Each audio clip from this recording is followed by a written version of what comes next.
I can see your little face. Your little face in the bottom. Welcome back to the channel. We are currently on our way down to South Wales because tomorrow I am racing the Wye Valley Tunnel Run 10k.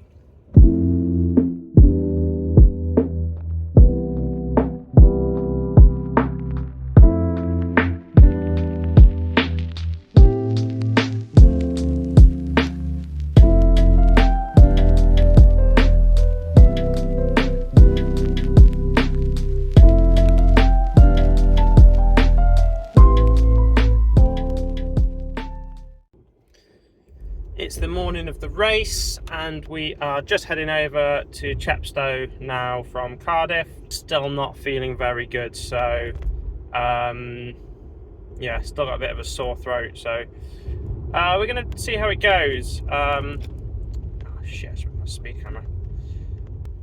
Bloody 20 miles an hour in Wales. Who thought of that?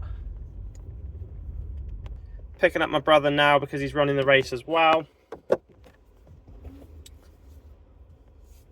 Although he's running in wave 2 and I'm in wave 1, so we're not going to be running together anyway, but still going to be quite cool. So I didn't actually take any video footage on the day. I'm a bit useless, aren't I? I know, sorry. But anyway, I've got a few pictures which I'll put up on the screen somewhere, just to show you some bits from the day. But I kind of wanted to do a little bit of a debrief and just to kind of run you through the day and what happened, really.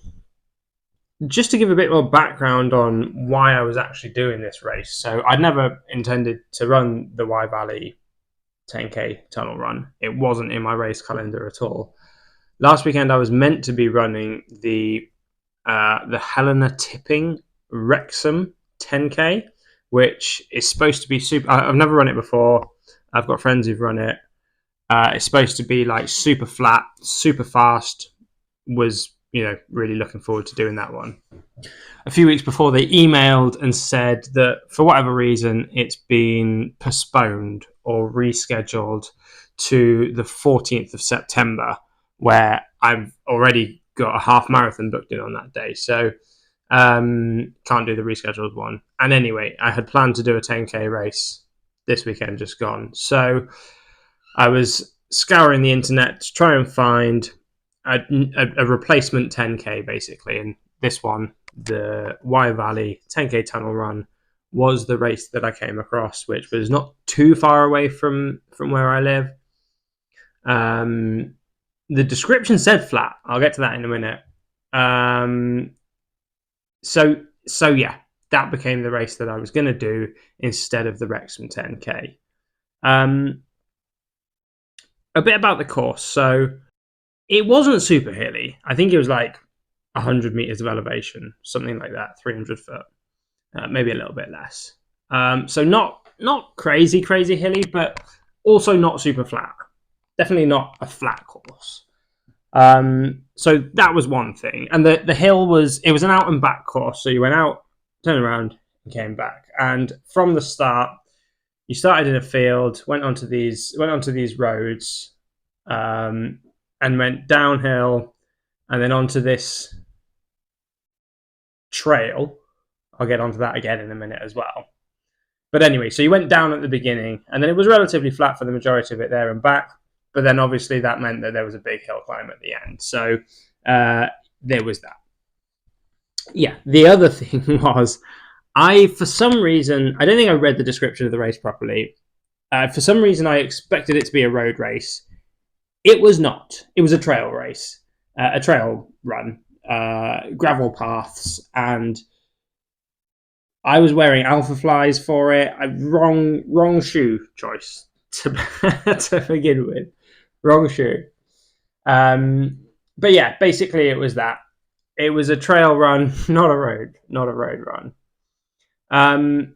But I can't complain too much. Like the terrain itself wasn't awful. It was gravel tracks basically, so it could have been done. The thing that really made the day difficult was just the torrential rain. So for about a good at least hour before the race started, it was tipping it down. I mean, like there was, if you imagine in the start area, which was a field, there were like three like gazebo kind of things, 3 or 4 gazebo kind of things set up with some food stalls and stuff like that, and everyone was just huddled together under these gazebos trying to escape the rain. No one wanted to go to the start line. It was a washout, total washout. That then, of course, meant that the entire route just flash flooded. So the road in the first instance was like a river, and then once you got down onto the actual track, the gravel track, there were just areas where it was flooded. You were wading through like water, like puddles, like deep puddles, but you couldn't go around them. It covered the entire track. So what I'm getting at here is it was not ideal conditions. It was not a fast course, and the conditions on the day made it a lot harder. So, yeah, it wasn't the easiest 10K ever, and there probably were much better ones that I could have done than that one. But I can't really complain because I came away with the win. Not just a win, but my first win, my first race win in a competitive race, which, I mean, granted, it wasn't a fast time, 38 minutes and 1 second, or something like that, I think. So in relative terms, not very fast at all, but like I said, conditions, trail run, torrential rain. Also, I think it says a bit more about the caliber of people running in that race than it does about my performance. But nonetheless, a win is a win, and I am buzzing with the win. I'm buzzing to take that. So, yeah, I can't complain. Just to add, the win was first out of, I think there were like 440 or 450 people who entered the race. So I'm pretty buzzing with that. The race was, for me at least, quite a strategic one. So I set off with the lead pack. I think there were quite quickly 3 or 4 of us, maybe 5, who set off in the lead pack. And within the first kilometre, I think we were, we were leading by a significant distance. And by kilometre, I think 2 or 3, that pack had dropped down to 3 of us. Big shout out to Stuart and Dan. Dan, who ended up coming in 3rd position, and Stuart, who ended up coming 2nd, but pretty much dragged me along for 90% of the actual race. Big shout out to you two. And I basically just sat behind the guy in front of me. I kind of used the guy in front of me pretty much for the whole race to block the wind and the rain. But yeah, I kind of just sat behind the leader for the entire way out, at least anyway. And just used him to set my pace. So I wasn't really, it wasn't PB pace for me. But yeah, I sat behind the leader for, at least the first 7 kilometres of the race, pretty much. All the way out. On the way out, you go through, we went through like a kilometre of tunnels, which were lit by like these weird little candle tea light things. Felt pretty surreal running in there. And weirdly, you go through the tunnel on the way out, obviously, and then on the return. And I don't know how, but somehow it definitely felt like you were going uphill in a tunnel in both directions. Anyway, sat behind Stu, the leader, for I think about the first 7 kilometres, maybe 7.5 kilometres, at which point I thought, he's done enough of the work for this race. I'll overtake and I'll sit in front and I'll put a bit of a shift in instead.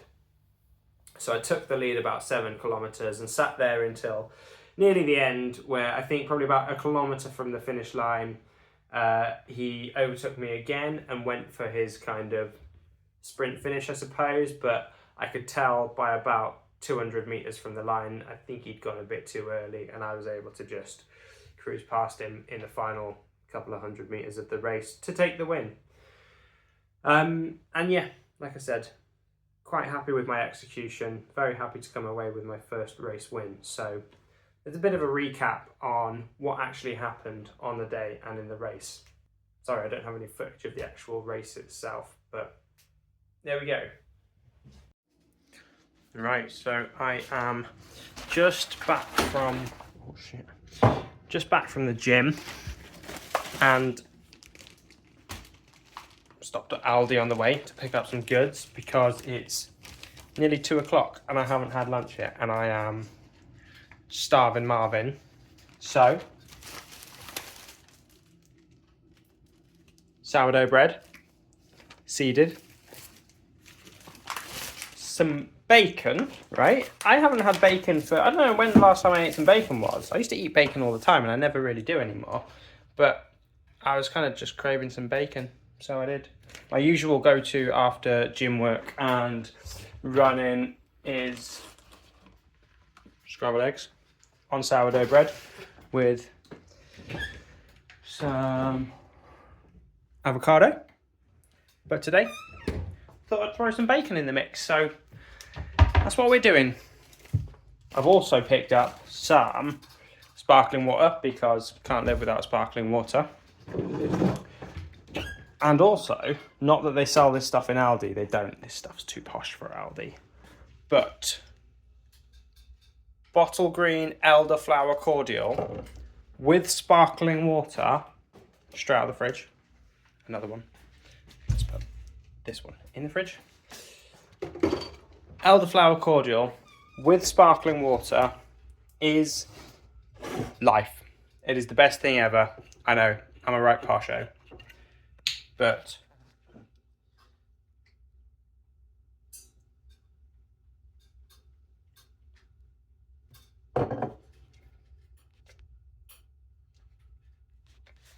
can't open that with one hand.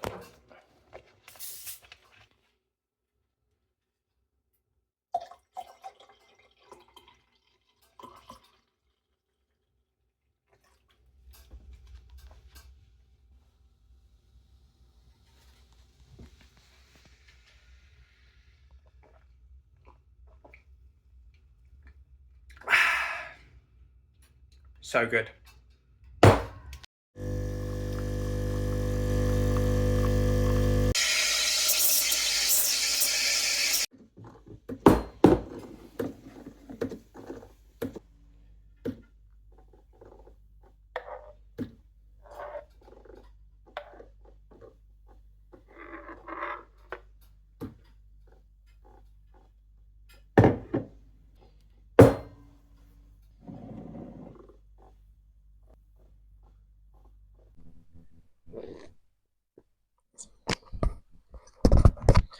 So it's now a few days after the race and I've had enough time to kind of sit on it and gather my thoughts, and as an overall summary, I'm pretty stoked with how the weekend went, to be honest.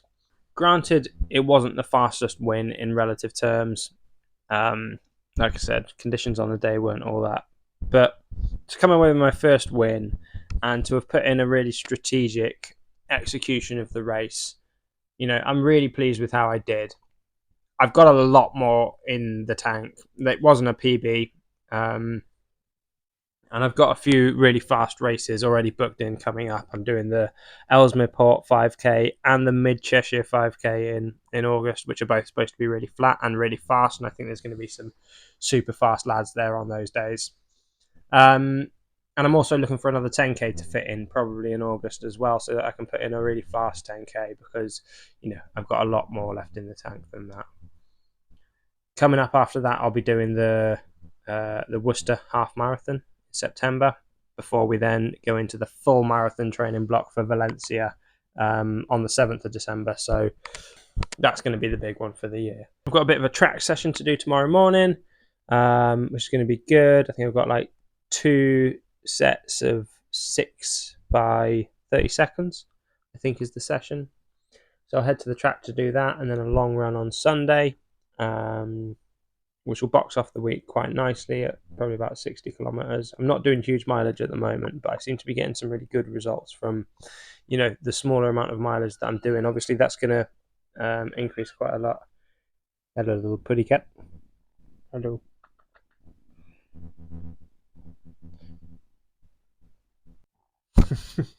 That mileage is going to increase as we go into the marathon training block, which I'm all ready for. But at the moment, I'm quite enjoying just keeping the mileage fairly low and seeing some improvements without too much strain on the body. So, yeah. I think that's all for now. I'll leave it with you guys. If you've watched my ramblings so far in the video, then fair play to you. Leave a comment below. Let me know what you think. And of course, if you're liking the content, please like and subscribe to the channel. And I'll see you guys in the next one. Peace.